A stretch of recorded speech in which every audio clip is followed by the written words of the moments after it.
But I'm Amber and welcome to Influencer Updates AU weekly update and Q&A. So I will be posting this on YouTube afterwards with the timestamps so that you can skip to all of the parts that you are interested in. So I'll just give everyone a minute to jump on and then I will start with the weekly update. I also have to log on my iPad. There we go. If you'd like to start asking questions in the comment box just down the bottom there, everybody can see your questions. It's not private, it is public, and I will answer them at the end of the weekly update. Alright, so there's 260 people on, which is a lot less than usual. I think that Friday nights at 8:30 is a much more appropriate time to be doing these rather than a Monday night at 8 because people are probably busy, but that's okay because it's all going to be recorded. So I will start with the first update. The first update this week is Ashy Bines. Her car was broken into and she posted a series of stories which revealed quite a lot of interesting things. So first of all, she spoke about the break into her car. She has a Range Rover. So she said that her husband Steve didn't shut the gates. I think she said they've got like 2 sets of gates. I'm not really sure what that means, but he didn't shut the main gates and that allowed the intruder to come into their property. It seemed from the image that she posted of the criminal, I suppose, that her car was parked in a driveway rather than a garage. And he entered the passenger door, which she said was unlocked. She also mentioned that they have 4 cameras at their house, as well as a button that they can push at any point and then security will come to their house immediately. So she's got like a security system. And yeah, she said there was nothing in her car, so that was all good. And her husband, Steve, his car is a Tesla, and apparently you can't get into those cars. I wonder if it's because of like those push handles maybe. But yes, so she said in the end nothing was stolen, but it still, was quite scary. Although she was laughing while she was telling the story. I don't think she found it funny. It was probably just a nervous laugh. But yeah, I thought it was quite interesting the way she was laughing. She also revealed, now this was the bit that confused me, she revealed that her previous home was also broken into, but she never spoke about it online. And this really surprises me for Ashy Bines because she puts everything online. And this is a major life event. Like she mentioned that her house getting broken into, like heaps of stuff was stolen. So yeah, it's very strange that she didn't post this online at the time. But she mentioned here that her previous rental house, it had an alleyway beside it, which the police said they're common targets for criminals to break into because there's easy access to the property. But she mentioned that the house was broken into while they were in America, and I guess it was online that they weren't there, but it was like a removal company was moving all of the stuff into the new house while they were away. And I guess maybe people saw that the house was empty. Maybe they didn't see that online because they may not have known her address at that point, not sure. But they stole everything while they were away in America. And she listed that they stole designer bags, her perfumes, 4 GoPros, 2 laptops, surfboards, money, and other things as well. Like the list went on. It was so much stuff that was stolen. But yeah, I thought that was a very interesting story that she didn't talk about at the time and has now shared. Another really big story for the week was Tayla Broad. Tayla Broad used to be Taylor Demir, and she was the season 1 winner of Love Island Australia. So she mentioned that she had sent her dog, which is maybe a French bulldog or something. It was one of those like flat nose breeds. So she was sending her dog from Melbourne to Perth on an aeroplane, and that was with Qantas. And she posted that it had been 9 hours and her brother had met the plane in Perth to pick up the dog, and his name's Charlie, the dog. So Charlie wasn't on the plane. And so the brother called Tayla and was like, Charlie's not on the plane. You need to call Qantas and find out what's happened. And she was, very, very stressed about this, as you would be. So it had been 9 hours at this point and Charlie had no food. I'm assuming no water. I'm not really sure. And in the end, there was some staff members that helped her out and like called around and found Charlie and got him back to her at Melbourne Airport. So this was over 9 hours ago that she'd put him at the airport and then had to just go pick him up again. And Tayla posted that her dog was ignoring her the next day. Like, he was so mad at her, he wouldn't even pay her attention, which is so, so sad. The poor dog and poor Tayla. Like, I think that she is going to take this further with Qantas because, yeah, it's really unacceptable. And maybe this happens with, you know, normal people. And, you know, we just don't have the public profile to post about this on. So, yeah, Qantas has definitely come under fire for that treatment of Tayla's dog. And the third update that I've got for this week, I've got 4 in total. The third update is Lily Brown's podcast, Red Hot Pod. I've really, really been enjoying this podcast. I think she's done maybe 4 or 5 episodes now, and every episode there's been a bit of a bombshell dropped. And this episode, I think it was called, what was it? I'm not sure. Yeah, I'm not sure what it's called, sorry. She was just talking about herself. It wasn't an interview podcast, it was just about herself. And she answered her most asked questions. So one of her most asked questions is what happened between her and Lucy Jackson and Nikki Westcott. And Lily explained that she has never fully explained what happened. Like, there's been lots of rumours going around and, you know, media have had their version of what happened, and Lucy and Nikki have sort of dropped little clues of what their version is of what happened. But what I had always suspected and what I'd published was the answer. So she mentioned that basically when she broke up with Jerome, her ex-boyfriend, Lucy and Nikki, they ended up hanging out with him a lot. So he was really good friends with Ollie Frost, and Nikki was starting to date Ollie Frost at the time, so it meant that the 4 of them hung around a lot. Outspoken, the podcast, they spoke about this story, and they mentioned that they think that Lily was implying that Lucy and Jerome had something going on. So I had never thought of that, and I didn't get that vibe from what Lily was saying, but maybe that's true. But yeah, so that's why they're no longer friends, and Lily said that she spoke to Lucy and Nikki at the time about it, and they said, okay, you're right, like, we need to not hang out with him so much, and post it all over social media. Like, there were photos of Jerome and Lucy, like, kissing on the cheek and stuff. So they acknowledged that what they were doing was not right for Lily, and then they continued to do it. So, yeah, Lily was very upset. She was crying on the podcast, and it sounded very genuine, not just put on. And yeah, she also mentioned that her best friend M. Davies is still friends with Lucy and Nikki, and they all know that what the girls did was wrong, but it is what it is. And Lily said that she's also very happy for Lucy and Nikki's big success that they've had since this happened years ago. So I thought that was really nice.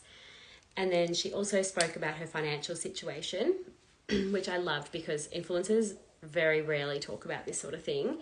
So she mentioned at the end of last year, she almost lost everything financially when she took on some advice from a finance person and it went wrong, and she had to move back to the Gold Coast. She could barely afford She said she could barely afford meal planning, so she gained some weight because she couldn't afford that.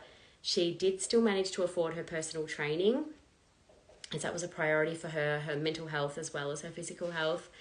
So that was interesting. And she also mentioned that to start up her pyjama brand Chill, she put $70,000 into it, and she has since put more money into it, totaling $200,000. So that's a lot of money for anyone. And yeah, it just shows that, you know, these influencers, they have a decent amount of money and they need to put in a decent amount of money to start these brands. So you can see why they want them to be successful. And then the fourth the fourth update I'm going to talk about this week. There is another one, Karina Irby, but that sort of happened today, so I'm going to talk about that on the next Friday Night Live. So this one, the fourth one, is Matty J. So Matty J from The Bachelor, he's dating Laura Byrne, who is from Life Uncut podcast. Oh, they're married, sorry. Oh, maybe they're engaged. I'm not sure if they're married actually, but yeah, Matty J and Laura. So Matty J, he posted a video where he was showing that his wife was away for the weekend and he was like in his pajamas, and he'd invited his mum over to do all of the cleaning and looking after the kids, and just showing that, you know, men, when they've got to look after the kids, they invite their mum over and the mums do everything. And it was meant to be a funny video. A lot of people found it funny because it was very relatable. It's very unfortunate, though, that it was relatable, I think. But Clementine Ford, I think that's her name. I've just gone blank. Clementine Ford, she called out Matty J, saying that he should not be posting this sort of video because it encourages misogynistic views and also encourages weaponized incompetence, where men use their incompetence of being able to do something, they use it as a weapon. So yeah, I do agree with her. I do agree that it does encourage misogynistic views and weaponized incompetence. I do think maybe she took it a little bit too far when she made her arguments personal. Like, she called Matty J and Laura very beige, and she attacked them for living, well, not attacked, but, you know, I guess attacked them for living in like a $2 million house, and that everybody looks up to them, and really they shouldn't, because they're just like the popular kids at school for no reason. And Laura then responded via Instagram story. She said that Maddie was using satire to highlight the very problem that Clem is referring to. So Laura believes that Matty J was actually highlighting the weaponized incompetence and the misogynistic views, and that Matty J is in fact the primary caregiver in their relationship. So Constance Hall, she has also since weighed in on this debacle. So Constance has said that she used to do similar videos and she was called out on it and called problematic by feminists. And at the time she was like, oh, as if, but she now sees that they were right and that the videos are problematic. I think that the way Constance described her views, I think that it really described it well. So she was saying that, yeah, it is funny. The video is funny. It is relatable, but it is problematic in that it encourages these views. She also mentioned that Clementine is a trailblazer, and often trailblazers cop a lot of hate, and it's only it's the trailblazers that are trailblazers for change, and the change starts with Clementine Ford, and then eventually in a few years' time, these videos will be looked upon as bad videos. Like, people won't be making these videos anymore because she is trailblazing the way, and people aren't going to look back in a few years and be like, oh, Clementine Ford did that. She just cops all the hate and she doesn't get any of the glory, I suppose. But I thought that was an interesting take from Constance Hall. But yeah, it's a very divisive topic. A lot of people are like, oh, take a joke.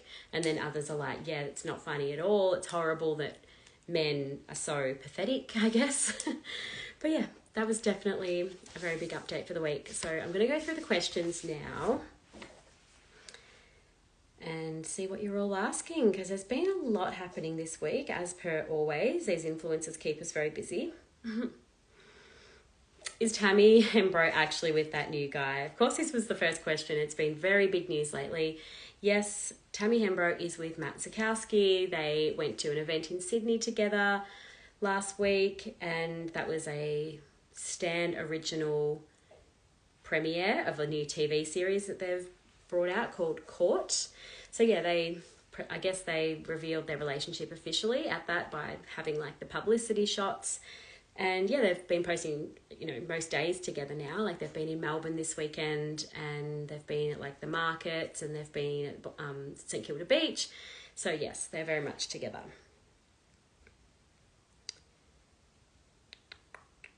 A lot of people are asking about the Matty J and Clementine Ford thing, so I've just spoken about that.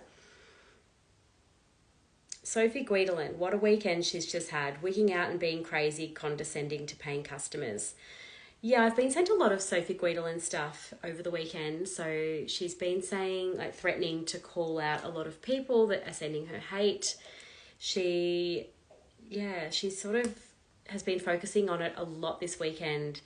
But every time she posts about it, she says, you know, I'm not going to let this get to me, like hurt people. But I feel like this weekend it's really getting to her. Like she seems to be posting about it a lot. So hopefully she's okay. But I did see somewhere, I think it was Keeping Up with Aussie Influencers Instagram account. They mentioned that Sophie's no longer going to be doing the bod, her app. She's going to be doing her more personalised plans as a business going forward. So yeah, that's a bit of an interesting one. I would have thought that was a pretty lucrative business. Okay, I've just marked up the questions. I'm going to have to read them on my phone, sorry. My iPad's very sensitive, and if I swipe across even slightly, it just disappears. Okay. Lots of people talking about the Clementine Ford thing.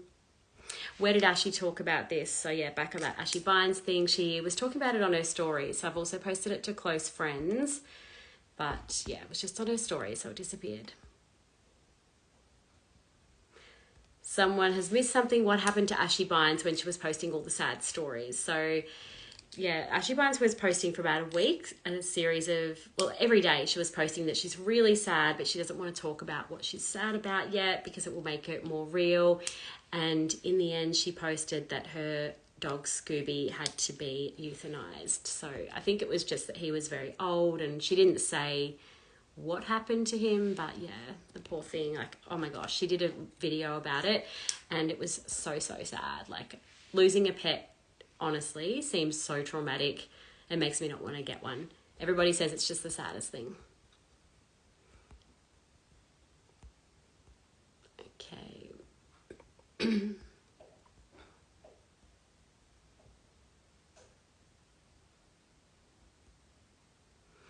So I'm just looking for new questions. It's a lot of the same stuff.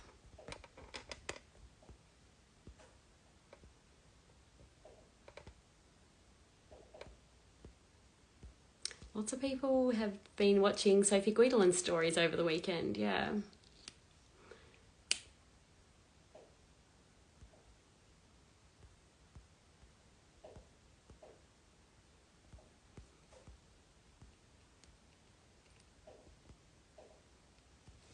Sorry. Matt Zukowski is watching, apparently. Hi, Matt, if you are watching. Do we think Olivia, Molly, Rogers and Morgan Waterhouse have broken up? So, well, yes. I mean, it's been 6 weeks since they got back from Bali. They haven't posted about each other at all. But she did post on her stories last night, herself on the couch eating dinner. And in the reflection of the TV was a head, because it was a shadow. It looked like, just, you know, head and shoulders. And it looked like it could have been Morgan. So, I mean, maybe it was her in the reflection, because I'm not sure of the angle, but I feel like it was Morgan. So now I'm sort of like, oh, maybe they are still together. I'm not sure. And yeah, he released his podcast last week, his debut episode, and he mentioned that he's in a relationship. And I mean, it could have been pre-recorded, but I'm not sure. I feel like he would have cut that bit out if he had since broken up with her. But yeah, I guess watch this space. We still don't have confirmation. Sorry, I just need my drink. Okay.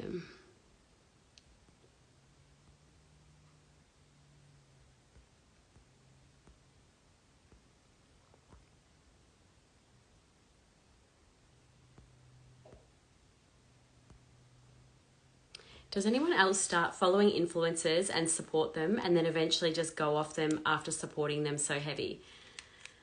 I feel like that's definitely a thing, especially like big ones, like Sophie Guidolin, for example. Like, I feel like a lot of people would have been following her, and then, yeah, like a whole heap of drama might happen and they might start not supporting them anymore.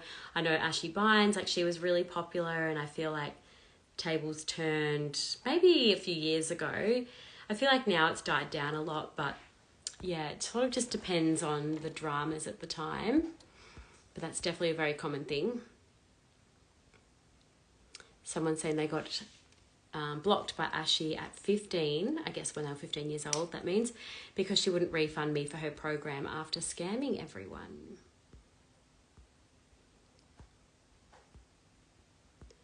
Yeah, wow. Everybody is very, very divisive with the Matty J video, as well as Clementine and Laura's response. This person's saying that all of the OG influencers that they used to follow, they've only stayed loyal to Chloe, Szep and Brittany Saunders. That's an interesting one because a lot of people boycotted Chloe, Szep during COVID times and all of their different views to mainstream views. Oh, this person's saying that Ashy Bines blocked them because she did a giveaway and this person won and then blocked the person so that they wouldn't have to send them the prize. That's interesting. I would hate to see Ashy Bines' block list. It'd be more than her follower account.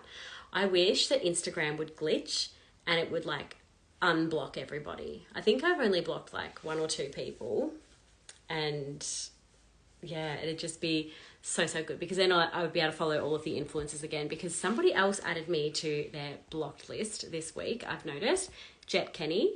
So I actually missed, he's going on the new season of Gladiator, which is so unexpected but so cool. So Outspoken, the podcast, they mentioned it on their episode a few days ago and I missed it because Jett Kenny has blocked me. I'm so sad about that, but that's very cool for him.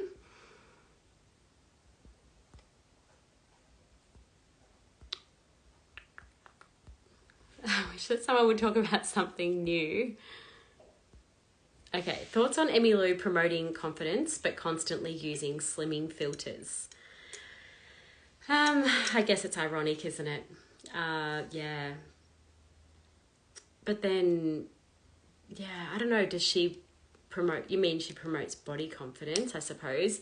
Does she use slimming filters? Is that a fact? I don't know. It's a bit of a controversial one. But yeah, that would be, what's it called? When you're like, say something but do something else. Hypocritical. That would be hypocritical. Is Jackie O still dating the younger guy?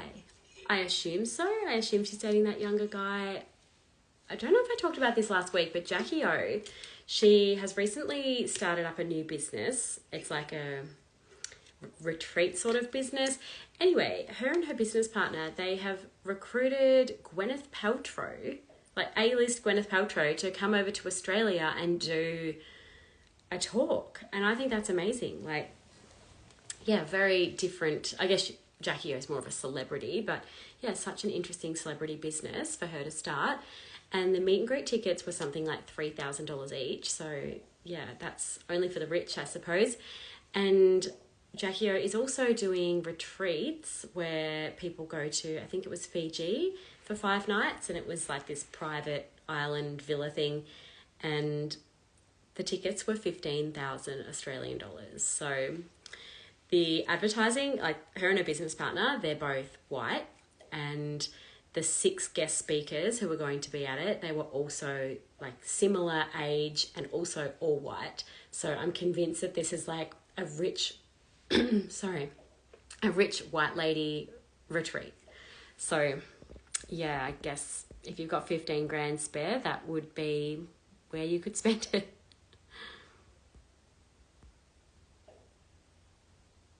Oh, somebody else is saying that they want to give away and were blocked. Yeah, this is really interesting.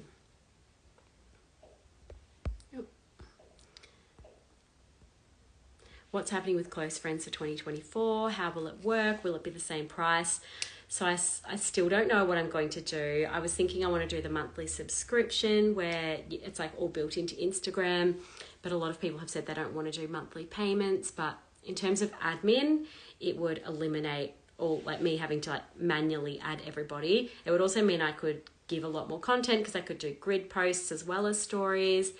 And yeah, I'm not sure though, because Apple or Google, whoever you pay through, they do take a 30% cut. I'm also going to have to register for GST soon because I've almost made $70,000 from this business. So yeah, the price will definitely have to go up, even if it's 10% to cover GST or if it's 30% to cover that bank fee. But yeah, I'm not sure how it's going to work because yeah, I just haven't decided if I'm going to do it the same way or if I'm going to do it through Instagram subscribe. So Yeah, I really need to work that out. I might work it out like mid-January. Maybe I'll try some things at the start of January and then like implement something mid-January. We'll just have to wait and see. But yes, I still want to keep updating everybody. I love this job and I love posting everything for everybody. Thoughts on Jackson and the pizza shop. Okay, this is another big one that's happened this week. So Jackson Loney, I think his surname is. He is an ex-maths contestant. He was with that blonde girl, Olivia, who used to fight with Dom all the time. So he posted this week that he ordered a pizza and from a local pizza shop, and it was meant to be like 2 large pizzas for X amount of money. And he was claiming that he received small pizzas instead of large pizzas and it cost more than what it was supposed to cost, something like that. But anyway, the pizza shop responded showing that the deal is not available on Saturday nights and showed receipts that Jackson did order it on a Saturday night, and specifically on the app he chose like the small pizzas, I guess because like it defaults to small and he could have changed it to like medium or large. But basically this pizza shop showed up Jackson and was like, no mate, you're wrong.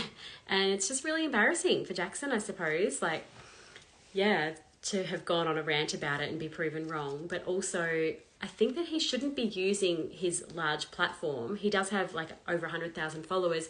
He probably shouldn't be using such a large platform to bring down a small business. So it's quite unfair. I remember Jade Tunchi did it one time where she ranted about this brand Weekender, how she had paid a deposit on some accommodation and she wanted everybody to like go and harass this brand to give her a refund. And they had said no, but yeah, in the end, they got a lot of publicity out of it. And I think that is what's happening for the pizza shop. Like nobody really knew about this small pizza shop outside of the local town. And now everybody is like trying to support them. So it's worked out well in that way, I suppose. Stressful for them though, of course. Thoughts on Keith Urban being revealed as celeb spell check? Okay, I have not heard this rumour, but I highly doubt that Keith Urban is running celeb spell check in his free time. Is that what this rumour is? This is so funny. That's so funny. Do you think Mitch Orville would still be making an income off social media? Yes, I do.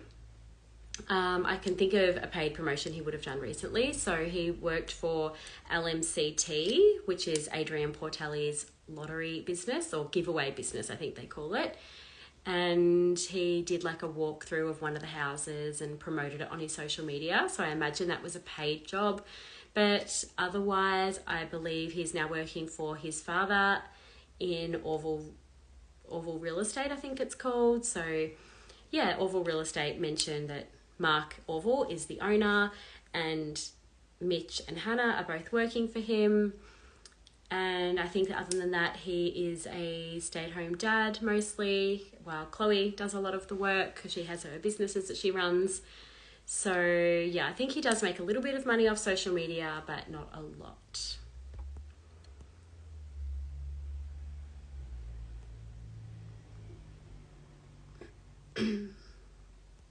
Who has blocked me? Give us the full list. Oh, it's a lot of people now. I don't know them off the top of my head, but interesting ones. I suppose Sophie Guidolin is an interesting one. Emma Clair blocked me before she went off social media. Update on Emma Clair, actually. So her best friend Christy, who was her co-host on the podcast, she posted about Emma this week. It was like a photo of herself with Emma, and she said, you know, Emma is just very focused on her baby Jett Jones and living her best life, and she's really happy and knows she will not be returning to social media. So yeah, that's really unfortunate because I actually really enjoy Emma's content, but it's good that she's happy, but I just never know what to believe because Emma, in the weeks leading up to her quitting social media, she was saying that she's the happiest she's ever been and all of these trolls, it's not getting to her. But then she said that in fact she's leaving social media because the trolling has been absolutely awful and it's ruined her newborn experience. So yeah, hopefully she really is happy, as Christy said. Anyway, more people that have blocked me. So yeah, Lily and Jett. John O'Sour, he's blocked me. Oh, that guy, Adam Adam Whittington, is it? Who does all of the children's stuff. Like, he talks about child safety. He blocked me. Karina Irby, she's blocked me. Yeah, I'm not really sure. Michael Finch, but all for various reasons. Martha Kalifatidis, which, yeah, it's really sad because I really enjoy following all these people, but I can see why they block me. Like, it makes sense. A lot of it was when I used to have open comments on my posts, and I think that a lot of the reason why they blocked me was because of comments on the posts rather than me personally, if that makes sense. But I am hosting those comments, so it is on me. Someone's saying that they think money is beginning to run dry for Mitch Orville and Chloe Szep because their apartment is up for sale. So yeah, I do find this a little bit interesting because Chloe owned this apartment while they owned the previous mansion that they lived in that they sold. So yeah, I feel like it was an investment property, but maybe it wasn't. Maybe it was sort of just something that she liked to go to every now and then. I know that when they first moved into it, they were living in separate apartments. So Chloe lived in the one that she owned, and then Mitch rented one in the same building. And a lot of people didn't know this, but because they looked so similar because they were the same apartment in the same building, but you could tell whose was whose because they both had different pictures on the wall behind their couch. So they had similar couches, but one had a picture of it's a Slim Aaron's picture of people next to a pool, and the other person had, which was Mitch, had a Gucci car gangster sort of photo. So yeah, they were living in separate apartments in the same building, and now that they've moved into a new apartment, it's a bigger apartment and all four of them are living in it together. So yeah, I think that maybe they're just getting rid of the apartment because that's just the past. They're not going to move back into that anymore, and they can use that money for other things. So I don't think money's starting to run dry for them. They made quite a bit of profit off the sale of their previous mansion, and yeah, I think that Chloe would make decent money with her influencing as well as her brand Szep. She's had that for a very long time, and I've heard that it's very popular. My followers, a lot of them have purchased from her. Someone's asking, how does Hannah Orville afford to live? So I think that she also does a few sort of paid partnerships, not many though, and then yeah, she works for her dad. I don't know who she lives with. Maybe she lives with her parents. I'm not sure. Has anyone else noticed the Shameless podcast girls have stopped doing the in-person responses on Your Say Friday? I don't actually listen to their podcast. I think that I just missed the boat with it. I've tried to listen to 1 or 2 episodes here and there, and I just sort of haven't got into it. But yeah, they do have a very big following who have followed them right from the start. And yeah, I don't know the answer to that question, sorry, but interesting that they have stopped doing it. I don't know why.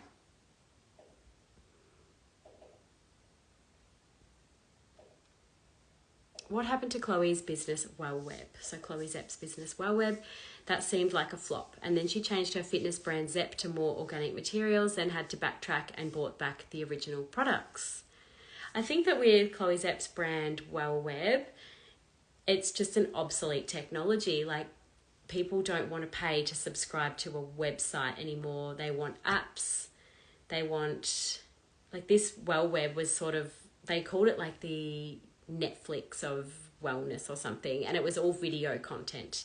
And I think that long form video is also becoming a bit obsolete. YouTube, people aren't really watching it anymore. I know I post these on YouTube, but I do understand that long form videos are becoming obsolete. And yeah, that was her whole business premise, unfortunately, having to go to this website to watch these videos. And yeah, I do believe it was a flop. They sort of just stopped posting, and there was something about it being for sale, but I never heard anything else, and the website doesn't exist anymore.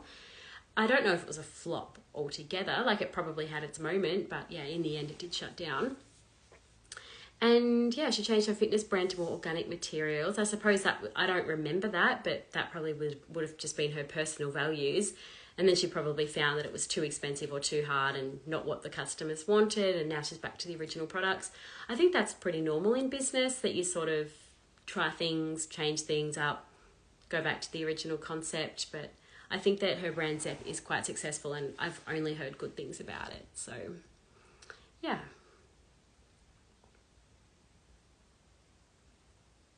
Oh yeah, someone's mentioning here that it's actually Mark's real estate agent, Orville Real Estate, that is selling Chloe and Mitch's apartment. So it does seem to be the first listing that he has.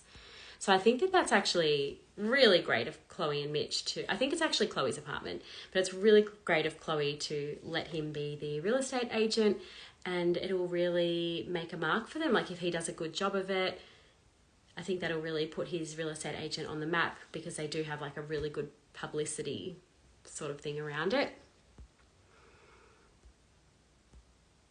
Thoughts on Sofa Doe for launching her business. So I'm guessing this is the All for Mimi business. So she's mentioned that she's got a business called All for Mimi, and it is her grandma or her great grandma that was called Mimi, and she was like very fashionable and used to have her own fashion business, I think it was, and she's like following in her footsteps. Sofa has mentioned that her first drop is going to be bikinis, swimwear. I'm a little bit bored of that, mainly because I feel like a lot of influencers do swimwear. I personally am not interested in swimwear. I just wear like a one piece to the pool twice a week when I go with my girls. And I have found out today that on her ABN there is another business called Bronzed by Soph. So it seems like she might be releasing a fake tanning business. So that I'm very interested in, because I do love fake tanning. And yeah, I think that's really cool.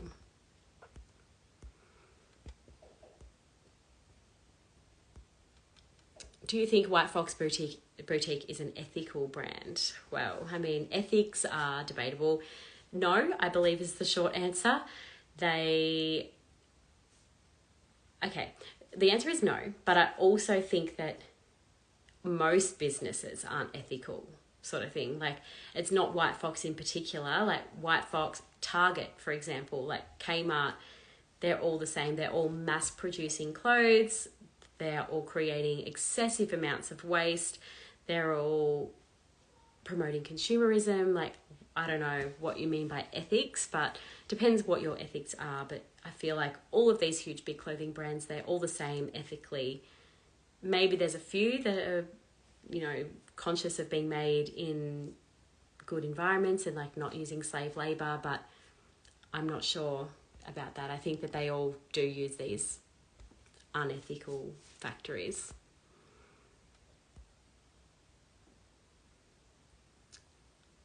Somebody has tagged Bronzed by Soph. Okay, I've got to look up the tags. I haven't actually thought to do that.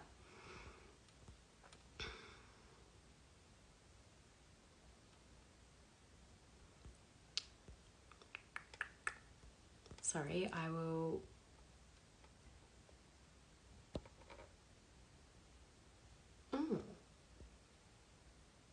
How long do you think Tammy and Matt's relationship will last? Do you think Tammy will introduce him to the kids? This is by Bronzed by Soph. This is really confusing and weird. Okay, how long do you think Tammy and Matt's relationship will last? Well, I mean, based on what? Like, I have nothing to base this on. Could be a day, could be 10 years, could be forever. But it is very difficult having a long distance relationship. It is very difficult having a relationship with children, so they do have a lot against them. I feel that Matt will move to the Gold Coast because why not? Tammy certainly can't move while she's got her children in schools and things and got her businesses. I feel like Matt, he would probably be happy to fly back to Melbourne weekly to record his podcast. I feel like that's something he could quite easily do. But I don't think that'll be for a while. Like, unless he moves into like his own rental or something. Like, I don't imagine he's going to just quickly move in with her and the children. Do I think Tammy will introduce him to the kids? Well, yeah, I do. He's definitely met Posey by the looks of things, but the other two I'm not sure of. And I suppose, yeah, he will meet them. Like, he kind of has to. But I did notice this week that Matt Poole was dating a girl called Maddie. They seem to have unfollowed each other on social media. She also, Maddie. Oh, their names are Matt and Maddie. Okay. Maddie has met Posey as well, and yeah, it seems that they've now separated, so that's a bit sad. I feel like that was quite a fast relationship. Like, there was sort of like a quick little soft launch, then a big relationship announcement, and now it's only been like a month or two and it's all over, so that's really unfortunate. Who is your favourite person to follow? So this changes all the time. It really depends on like what's happening. I guess the person I followed for the longest is Ashy Bines. The person I followed religiously like the last few years is Georgie Stevenson. Someone that I'm following a lot like this week, I suppose, is... Oh, I don't even know who I'm following. I'm just following like whoever's creating updates, I suppose. Who is it that I like to follow? I don't know. Sorry, I've just had a really busy weekend. I've basically not even been on social media, so I'm finding it really hard to even remember who I like to follow. I've been on social media purely to do like the story updates for close friends. But yeah, sorry. I went to the Melbourne show Friday. I went to... What did I do Saturday? Oh, a grand final party Saturday. And then Sunday I had my sister's baby shower, which was yesterday. And it was epic. We did a painting class and it was so good. But anyway... Oh, okay. Sam Guggs commented on Sofa Dofa's TikTok story today, and maybe that their friendship fallout is water under the bridge. That could be a good thing. I would like to see that happen. Like, I don't think the friendship fallouts need to be forever. I think that that's really great if they get back friends.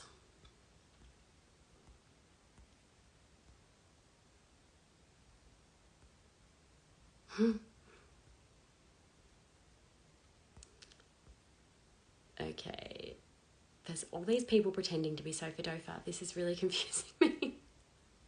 Thoughts on low sales for the Life Uncut live shows? I do have thoughts on this. Okay, so Life Uncut by Brittany Hockley and Laura Byrne, they are doing a live show around the country and New Zealand. They recently announced, they announced the ticket sales probably a month ago. And in this last month, they've been announcing like the guest speakers who are going to be at their shows. So there's really good ones. There's Martha, there's Brittany Saunders, there's Elodie Pullen, there's Flex Mami, like huge names. And they've recently announced that they're cancelling their New Zealand show. And I personally think it's due to low sales, but they haven't said that. They said it's a scheduling thing. But I love influencers, as you all know. And I went to buy tickets to the Melbourne show. And when I logged on to like the seating plan, the cheapest tickets I could find were $130, I think it was, which personally, I think that is very expensive for a podcast show. Like, I get that everything's expensive now, but you know, I paid $200 to go see Pink coming up in March, and that was for standing tickets for like Pink, like amazing. But $130 for a podcast show I feel is a bit steep. Maybe they needed to pick a cheaper venue. I get that they need to be paid, but also it's like a marketing thing. Like, it needs to come out of their marketing budget to make these tickets cheaper. Maybe they need to have like partners to do like advertising to make it cheaper, but I think that is the reason for the low ticket sales. The price is too high. Someone's saying I talk about influencers so maturely, and they would have said so much shit.